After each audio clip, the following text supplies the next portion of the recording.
Assalomu alaykum, hurmatli O'zbekiston buxgalteriyasi uchun 3.0 tahriri bir eski korxona dasturi foydalanuvchilari. Bugungi video darsimizning mavzusi xaridorlardan tovarlarning qaytarilishi, ya'ni возврат товаров от покупателей. Hujjat asosan sotilgan mahsulotlarning xaridordan qaytib kelayotgan tovarlar, materiallar, оборудование va taralarni qaytarilishi uchun ishlatiladi. Hujjatni yaratish uchun продажа menyusidagi возврат от покупателей bo'limiga kiramiz. So'ngra возврат tugmasi bosiladi. Va quyida ikki xil band chiqadi: продажа komissiya va оборудование. Biz o'zi продажа komissiya bo'yicha ko'rib chiqamiz. Ushbu oyna ochiladi. Ochilgan oynada nomer o'zi avtomatik ravishda shakllanadi. Sana esa kompyuterning sanasi bilan bir xil sanada bo'ladi. Agar xohlasak, buni qo'lda o'zgartirib qo'yishimiz mumkin. So'ngra sklad maydonida показать все tugmasini bosib, ushbu ro'yxatdan o'zimizga kerakli omborni tanlab olamiz. So'ngra подразделение qismiga o'tamiz va показать все tugmasi bosilib, ushbu ro'yxatdan o'zimizga kerakli podrazdeleniyani tanlashimiz yoki tanlamasligimiz mumkin. So'ngra kontragent maydonida показать все tugmasini bosib, kerakli kontragentni tanlab qo'ysak bo'ladi. Yoki kontragent INN'sini yozish orqali, ya'ni strini yozish orqali kontragentni tanlab qo'ysak bo'ladi. Va dogovor qismida показать все tugmasini bosib, o'zimizga kerakli shartnomani tanlab olamiz. So'ngra dokument отгрузки qismida 3 nuqtani bosamiz va realizatsiya akt nakladniy ma'lumotlari bo'yicha tovarlarni qaytarib olamiz. Quyidagi giperhavlalarga o'tamiz. Yuqoridagi NDS giperhavlasini ustiga bosib, quyidagi oyna ochiladi. Ochilgan oynada tip C qismida показать все tugmasini bosib, ushbu ro'yxatdan o'zimizga kerakli tip C ni tanlab olishimiz mumkin. Va NDS qismida esa NDS в сумме va NDS сверху. Ya'ni tovar yoki mahsulotlarimiz qiymatini yozganimizda, o'sha tovar qiymatining ichida qo'shilgan qiymat solig'i bo'lishini xohlasak, NDS в сумме tugmasi bosiladi. Aks holda NDS сверху tanlab qo'yiladi. So'ngra ushbu giperhavlada quyidagi kontragent bilan bizning haqdorlik yoki qarzdorligimiz to'g'ridagi ma'lumotlarni chiqarib beradi. Va pastda без доверенность giperhavlasini ustiga bosamiz va quyidagi oyna ochiladi.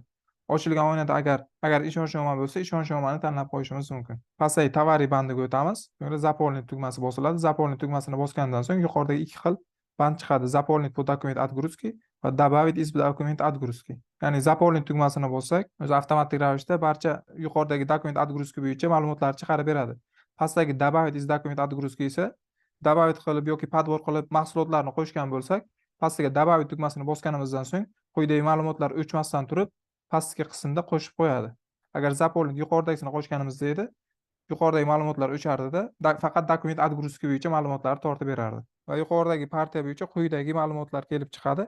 Agar xohlasak, buni qo'lda o'zgartirib qo'yishimiz mumkin. Deylik, ushbu mahsulotimizning bir qismi qaytib kelyapti. Qolgan ma'lumotlar o'zi avtomatik ravishda shakllanadi va quyidagi shot doходов qismida 90 o'zi avtomatik ravishda chiqadi. So'ngra возврат tara bo'limiga o'tamiz. Добавить yoki подбор tugmasini bossak ham bo'ladi yoki заполнить tugmasini bosib, o'sha yuqoridagi partiya bo'yicha qaytariladigan tarani tortib olsak bo'ladi. Ushbu возвратning tara ma'lumotlari kiritiladi. 60. So'ngra ko'rib turganimizdek qaytariladigan taralar bo'yicha 48-90 hisob-kitob shoti o'zi avtomatik ravishda chiqadi. Agar xohlasak, buni qo'lda o'zgartirib qo'yishimiz mumkin. So'ngra расчет qismiga o'tamiz. Расчет qismida quyidagi shot расчет va shot avans qismlari kontragent bilan qilinadigan hisob-kitob shotlari o'zi avtomatik ravishda chiqadi. Agar xohlasak, buni qo'lda o'zgartirib qo'yishimiz mumkin va quyidagi расходный кассовый order qatorida asos bo'lib отчет розничных продажи hujjati rekvizitlaridagi naqd pul kirim orderi bo'yicha xaridorga naqd pul qaytarilganda to'ldiriladi. Buning uchun personalniy настройкада shot учета dokumentida ko'rsatiladi.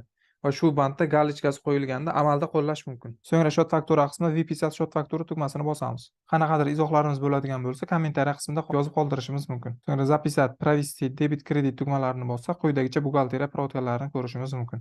So'ngra asosiy maydonga qaytamiz. Agar bizga ushbu hujjatning bosma shakli, ya'ni pechatniy formasi kerak bo'ladigan bo'lsa, yuqoridagi pechat tugmasi bosiladi va o'zimizga kerakli formatda pechatniy formani, ya'ni bosma shaklini chiqarib olsak bo'ladi. Создать основание tugmasini bosish orqali ushbu hujjat asosida quyidagi hujjatlarni yaratib olsak bo'ladi.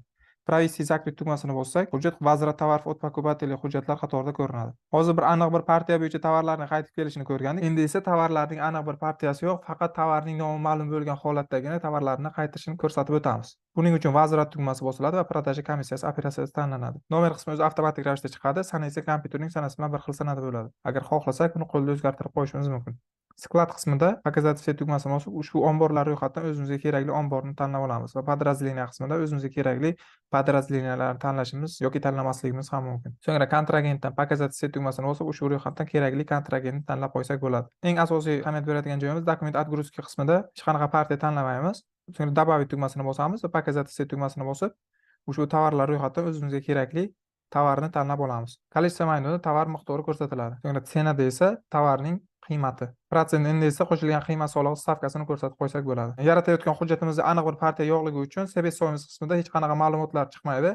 Shuning uchun realizatsiya summasini kiritib qo'yamiz. Shot учета va shot доходов qismlari, shot расходов qismlari o'zi avtomatik ravishda chiqadi. Ushbu ma'lumotlarni kiritganimizdan so'ng quyidagi возвратный tara bo'lsa, возвратный tarani kiritib olamiz. Возвратный tara ma'lumotlari, ya'ni miqdori, qiymati va summasi kiritiladi. Shot учетasi ham tanlab qo'yiladi. So'ngra pastki qismda tara bo'yicha o'zi avtomatik ravishda 48.90 chiqadi. Agar xohlasak buni qo'lda o'zgartirib qo'yishimiz mumkin. Rasshot qismida quyidagi kontragent bilan hisob-kitob shotlari chiqadi. Agar xohlasak buni qo'lda o'zgartirib qo'yishimiz mumkin. So'ngra ushbu ma'lumotlarni to'ldirib bo'lganimizdan so'ng выписать shot faktura tugmasini bosamiz va qanaqadir izohlarimiz bo'lsa kommentariya qismida yozib qoldirishimiz mumkin. So'ngra yuqoridagi записать, провести, debit kredit tugmalarini bossak quyidagicha buxgalteriya provodkalarini ko'rishimiz mumkin. Ushbu maydondan chiqamiz va hujjat quyidagi возврат товаров от покупателей hujjatlar qatorida ko'rinadi. So'ngra yuqoridagi возврат tugmasini bosib оборудование bo'yicha ma'lumotlarni kiritmoqchi bo'lsak, оборудование bosiladi va tovarda qanaqa kiritilgan bo'lsa, оборудованиеda ham xuddi shunaqa kiritiladi.